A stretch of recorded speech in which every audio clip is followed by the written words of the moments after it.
All right, let's dive in. Today, we're unpacking a really provocative work, Samuel Francis's Beautiful Losers.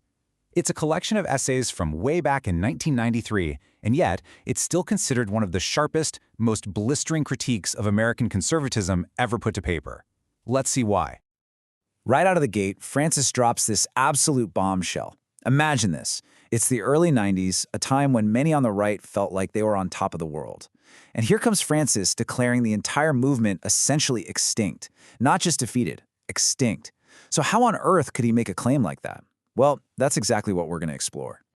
To really get where Francis is coming from with this shocking diagnosis, you first have to understand his main thesis. At its core, he saw the story of the conservative movement as, well, a history of failure, but probably not in the way you're thinking. See, for Francis, this failure wasn't about losing a few elections or policy fights. No, it was something much deeper, a total surrender of its own identity. He basically argued that mainstream conservatism had stopped, conserving anything. It had been swallowed whole, co-opted by a powerful new establishment that it didn't even seem to recognize as its true opponent. So who was this new establishment, this new opponent? This question brings us to the absolute heart of Francis's entire analysis, his theory of what he called the managerial elite. So Francis, building on the work of another thinker, James Burnham, he argued that the old-school American ruling class, the one based on land, inheritance, and local community, had been pushed aside, and in its place, a totally new kind of elite had risen up. These were the professional managers, the technocrats in government, the executives in massive corporations, the producers in mass media. Their power, he claimed, didn't come from owning things, but from managing things, from their technical skills and their control over huge, centralized systems.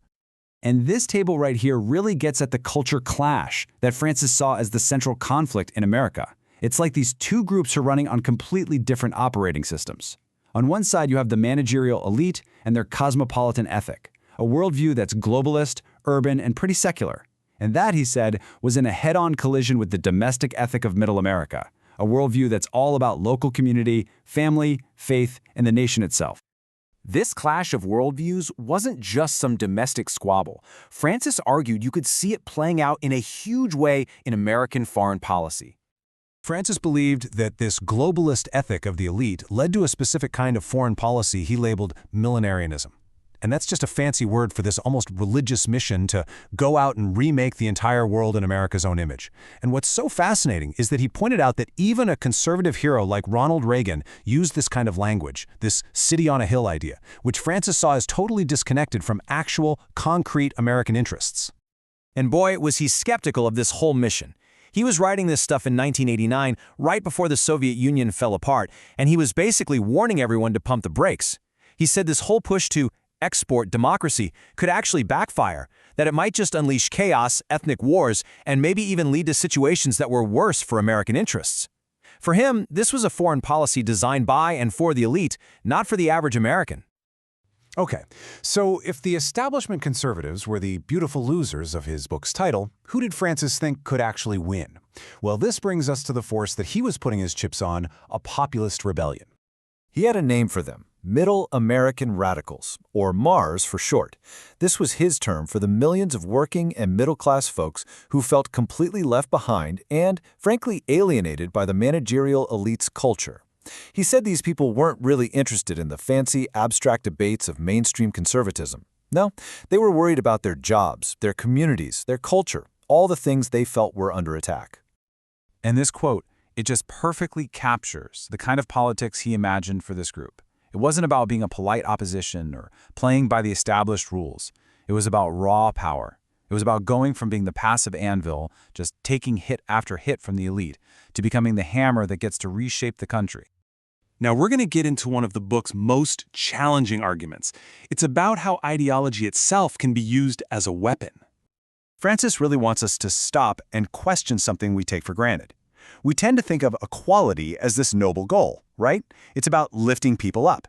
But he suggests that maybe, just maybe, it has a hidden and far more cynical purpose. To explain what he means, he tells this old story from ancient Greece. A tyrant asks a friend for advice on how to keep his power secure. The friend doesn't say a single word. He just takes him for a walk in a wheat field and starts chopping down all the tallest stalks, making the whole field level. The message was crystal clear. And for Francis, that's exactly what was going on in modern politics. He argued that the managerial elite uses the ideal of equality as a tool, a weapon, to cut down any competing sources of power. Things like the church, traditional family authority, local loyalties, basically anything that stands on its own and isn't controlled by the central elite. By leveling society, the elite makes sure that they are the only tall stocks left standing. So this really brings us back to his big idea, his total reframing of American politics. In his view, the real fight wasn't liberals versus conservatives, left versus right. The real battle, the one that truly mattered, was between the centralized globalist power of the managerial elite and the traditions and people of what he called the historic American nation.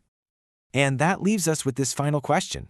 Beautiful Losers was written 3 decades ago, but its diagnosis of a cultural and political clash between a populist base and a governing managerial class, well, it sounds pretty familiar, doesn't it?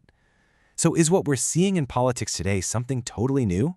Or are we just living through the next chapter of the exact same struggle that Samuel Francis described all those years ago? It's definitely something to think about.